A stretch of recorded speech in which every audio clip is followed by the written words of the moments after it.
So I have been watching Fall of the House of Usher on Netflix. I'm about halfway through and there is so much in there. So if you are watching along, maybe this will help you catch some of the Poe references. This is an 8-episode miniseries, and though it is called The Fall of the House of Usher, it is not actually based on the short story, The Fall of the House of Usher. There is a segment of the very first episode that is a strong allusion to The Fall of the House of Usher, but other than that, it is just the title that's being utilized. The titles of episodes 2 through 7 are titles of Poe's most famous short stories. Masque of the Red Death is episode 2, 3 is Murder in the Rue Morgue, 4 is The Black Cat, 5 is The Telltale Heart, 6 is The Gold Bug, 7 is The Pit and the Pendulum.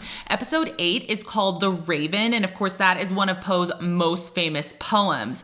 Episode 1 is called A Midnight Dreary, which is from the very first line of The Raven. Now, if you are a big fan of Poe, you are looking at that set of short stories, Masque of the Red Death, Black Cat. One is very conspicuously missing. That is The Cask of Amontillado, one of Poe's most popular, most enduring stories. So from where I'm sitting, and like I said, I'm halfway through. I just watched episode 4.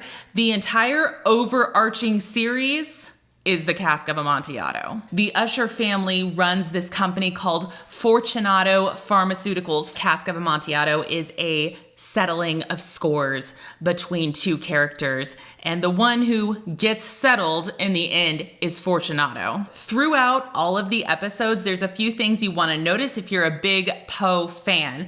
First of all, there's references to time, so listen for the ticking. Look for conspicuous clocks, especially grandfather clocks with the great big pendulums. In episode 2, there's Prospero's countdown to midnight, so the conspicuous passage of time, that's a very big symbol in Poe. Watch out for that. Colors are also very key in several of Poe's stories, so look for specific characters to be associated with specific colors. Also, because I told you my theory that the Cask of Amontillado is the real story being told here, you're going to want to look for references to building, especially to brick walls. Every character in here is named off a character from one of Poe's poems, short stories, or even his novel. Now, some of these are chosen purposely. We have a character named Prospero, and he plays the lead in episode 2, which is called The Masque of the Red Death. But that does not carry over to all of the episodes. One of our other characters is Napoleon, or Leo, and he is the lead in episode 4, which is called The Black Cat.